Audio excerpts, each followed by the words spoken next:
Hi, my name is Glenn Keller, I'm Dimple Shah. and welcome to the first episode of Our Greatest Strength. So if you haven't watched our introduction video already, please do so that you know what we are doing here. Right? But you'll hear about our why and everything else related to this. So today I'm going to be talking to Dimple about her experience as an immigrant to the U.S. and what that was like. And I think she's got some great stories. So first of all, can I ask what brought you here? How'd you wind up here? Getting married to my best friend brought me here. Oh, really? Okay. Yes. So I was working in India when my husband, Nirav, asked me to marry him. And immediately after saying yes, one of the first questions I asked him was, okay, when are we coming back home? When do you intend to come back home? Well, 18 years later, we're still here. That's what brought me here. Okay. Well, I think it's so cool that you introduced him as your best friend. That's really neat. Okay, so can you tell us a little bit about where you grew up and how that contrasted to coming here in the U.S. and what you experienced here? Okay, well, I grew up in Mumbai, one of the biggest cities in India, and the easiest way that I used to explain to anyone who asks where I grew up was Mumbai is like a combination of LA and New York. So the biggest city where everyone wants to be, yes, and the Bollywood capital. Well, people in the U.S. would say LA and New York do not go together, right? Well, 18 years in, I'm still learning new things every day. Wow. So that is where I grew up, and when I came here, interestingly, I came to one of the smallest towns in the U.S., Springfield, Missouri. So it was a small town. You go drive from one end to other in like 30 minutes and very low-key. And people used to ask me, my friends back home, how do you like it there? Even people over here who came to know that I'm from Mumbai, they were like, how do you like it here? I loved it. Oh, wow. Loved it. Wow. Okay. Even a small town. Yeah, really like pretty big contrast in every single thing that Right. I was used to, but I loved it there. Oh, cool. So do you have a family here in the U.S.? Do you mind telling us a little bit about that family? Sure. So my family right now here, my mom and dad are here at least visiting. My sister and my niece visited for a while. They're back home. We grew up just two sisters. My older sister, I always tease her. She's like a second mom to me. So protective, so loved. We are very, very close-knit as a family, the four of us. And obviously everyone who came into our family, like Nirav and my late brother-in-law and now my niece and Dhairya, my son, we are like, as a family, we are very, very close. Oh, okay, cool. That's sweet. So what surprised you after you were here for a while, right? You got used to it. What surprised you most about living here? I mean, was there, I don't know what's the right word, is it culture shock, right? Did you experience any of that? Is that real? Yes, it is very much real. So two distinct instances come in my mind. One is a very tangible one. So when in Springfield, Missouri, I started driving after a few months in, and my husband used to drive, and there's that lane, the center lane where you stand in before you have to turn either way, you know? Yeah. My husband stands there once, and I'm like, oh my God, you're standing in the middle of the road. Are you supposed to do that? That was before I learned to drive over here. So that was one of the bigger shock for me. The other shock is, well, there's several, but the one that stood out to me the most was, and I don't think it's unique to US, but now it's getting popular all over the world, is when kids move out after 18 years of age. And I remember when my son turned 9, I was a mess, and I was like, oh my God, 9 more years until he moves out. No. And my husband's like, are you crazy? So yeah, in India we're just so used to everyone staying together with each other all the time, and that's how we grew up as a family. So that was one of the bigger culture shocks for me in this country. Wow. So like empty nest syndrome is going to be like like steroids for you. Oh my gosh, I think it is gonna be. Oh no. I like the way you described it though. So like are the kids like 18 we're out of here? Like have they completely totally adapted? So are you saying kids over here have adapted? No, your children, yeah. Oh, are they like bye? Yeah, no. So my son earlier, now he's 12 now. Yeah. But earlier he was like, Mom, can I pack you in one of the suitcases and take you in my door? Well, I'm only so big. I'm like, sure, why not, buddy? But yeah, I think kids are resilient. I think they're going to be okay and they're going to spread their wings. My parents and my husband's parents and so many of us who move 1,000 miles away from home, our parents are brave that they let us do our thing to spread our wings around the world. I think sooner or later I'll learn to do that for my child, but I think 18 is too soon, just too soon. That would be a culture shock. Yeah. Okay, so talk to me about a little bit about what frustrated you in coming here. What did you find the most frustrating thing? Oh, the immigration process first of all. Yeah, we talked about that. Yeah. Yes, it was very frustrating. It was very painful. It was very emotional, and it was very, very hard. So we had a lot of sleepless nights. We started our immigration process, I guess, way back in 2008, I think, and we got our green card just like a couple of years back. So it took that long. And my husband has double masters, I have a master's. We are pretty educated, we are contributing it right, probably giving taxes that we might not ever use. People like us, I think it's just a little hard knowing that you do everything right, but these processes are so slow, and it was just painful to see and feel day in and day out that our accomplishments, our contribution to the society is probably not landing right somewhere. We didn't feel like seen and heard by the immigration process, so that was hard. Right. Okay. I think one thing, forgive me for jumping in here, but I think one of the things that we want to explore is that the immigration process is not consistent. It very much depends on national policy at the moment and where you come from. And that's so. I think there's some very different stories that we'll uncover as we go through this. Absolutely. We were talking to one of our friends over the weekend, and they just got their green card, and they're like citizens in just a few years of time. So you're absolutely right. It's just we were one of the unfortunate ones. We were just slowed down a little bit, but I do know that there are several cases where it's just so expedited. I think it also depends on the visa status and the country that you visit from or immigrate from. Okay, so now that you're here and you're moving along in the process, I mean, while you've been here for quite a while, right? So what opportunities have you seen here for you and your family that specifically as a result of living in the U.S.? Yeah, well, we love it here, obviously, and one of the main reasons why my husband moved here is because of the higher education.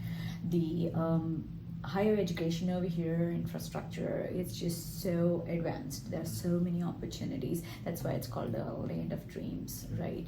Where you work hard, you hustle, and your dreams do come true, because it's been 200 plus years that you've been a democratic country. So it is wonderful. We've had so many supportive friends and we've had so many opportunities to shine and to share our stories and to advance in our careers, and we receive so much from this country, and we're just trying to give back as much as we can as well.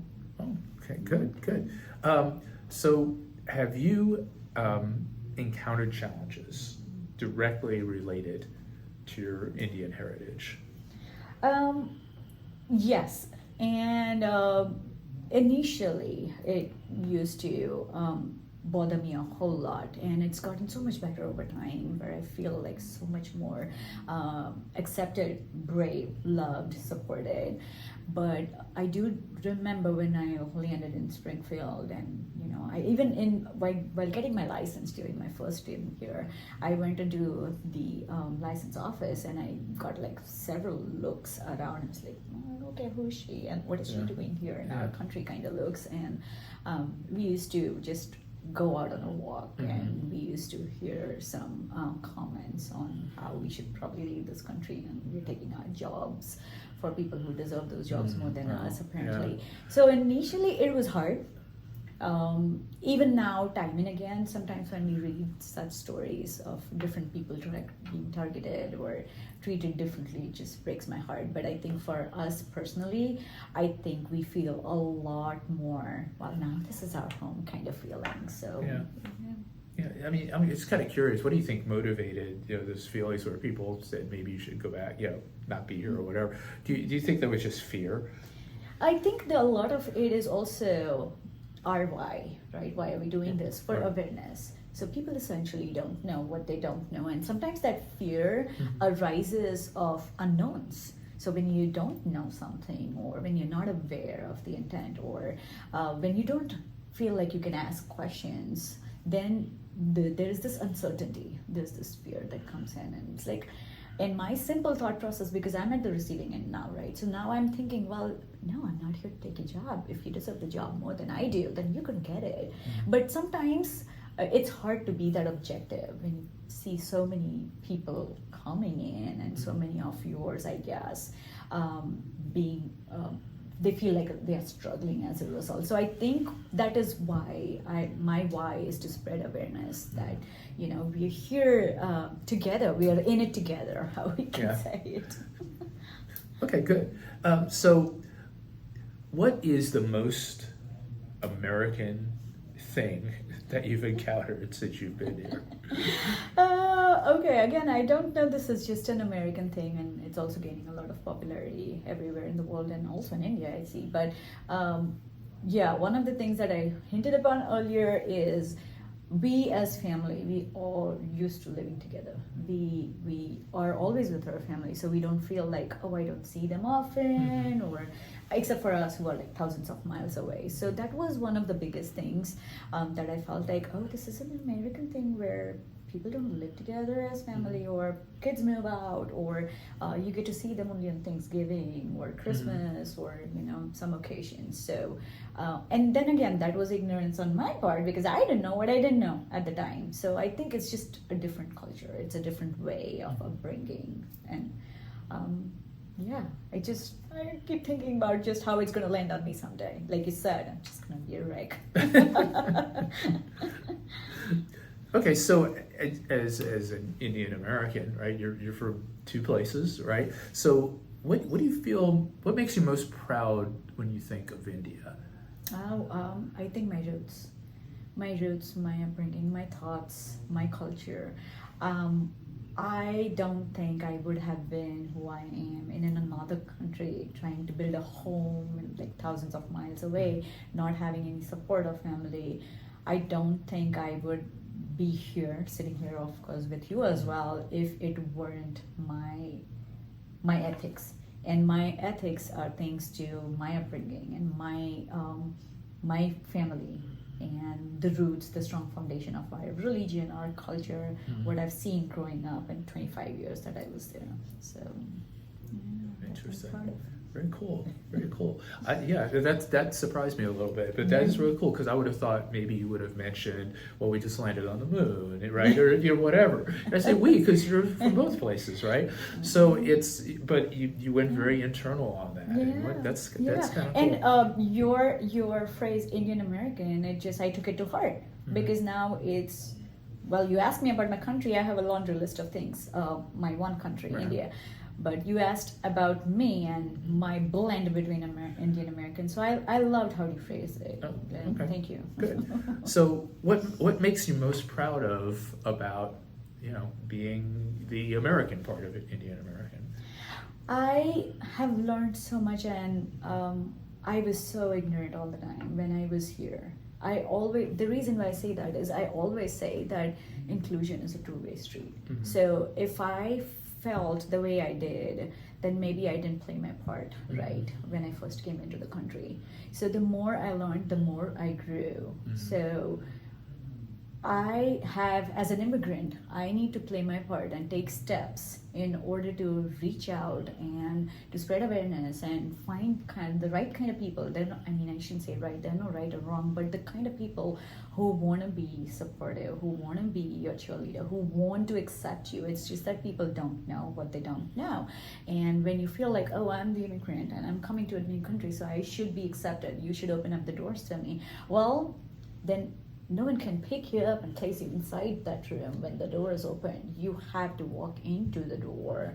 And I think that is what I received in here. I received so many support, so many people who are from America and who are born and raised here. And I wouldn't be who I am right now without your support, without the support of all those people who believed in me and who supported me throughout.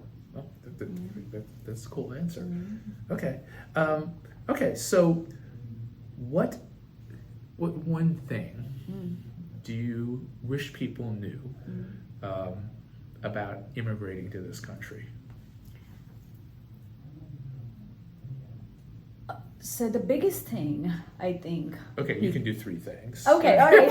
Thank you. I'm like thinking in my mind, which one should I choose? Biggest thing, I would say most of us who are not from a country, and I hope people from everywhere gets to watch this someday or the other. So not just in the US, if people are migrating to Europe or to London, to Australia, if there's someone who is coming into your country who doesn't belong, then it's okay to ask questions. Most of us, we are open to answering these questions because I'll time and again say people don't know what they don't know. When I shared some of the stories in one of my other platform, there were people who came and told me, who were Americans, like, sorry you were treated that way. Sorry my country made you feel that way. They were genuinely concerned and they genuinely wanted to talk about my experiences. So I want people to know that it's okay to ask questions. Some of us, well, most of us, I would say, I'm sure there are exceptions everywhere, we are okay. I mean, I talk, you know me, I talk about anything and everything you would ask me to. You ask me about my religion, you ask me about my God, you talk about my values, my ethics. I'm open to sharing everything. That's number one thing, excuse me. The second most important thing I feel like is treat us just as a person and you'll be fine. You know, just don't worry about me saying this might not land on you or you'll feel bad or whatever. How would you talk to any other person who would look and feel and think the same way as you? Once you start opening that door for us, then most of us again would jump on an opportunity to walk in. Third is, we've not lived here, we've not grown up here, so there are a lot of things that we don't know. 18 years in, I still struggle with some of the slangs that is being used around, or some of the movies that you refer to. So I'm quickly making a mental or a physical note, and I'm like, okay, I need to look this up. I'm like, what does that mean? Oh my God, this could be trouble because I refer to a lot of movies. And that's okay. Like, you know, it's okay. I mean, I don't want everyone to always worry that this person is different. I need to be mindful saying things around. But yeah, a lot of us, we're just open to this experience. I think it's wonderful feeling accepted and being seen. Great. Well, good. Well, thank you very much. Mm-hmm. That was great. I loved talking with you about this. I always love chatting with you, Gilan. You know that. Okay. Thanks. Well, thanks for watching us. Yeah, and thank you. Yeah, we'll look forward to seeing you in our upcoming episodes.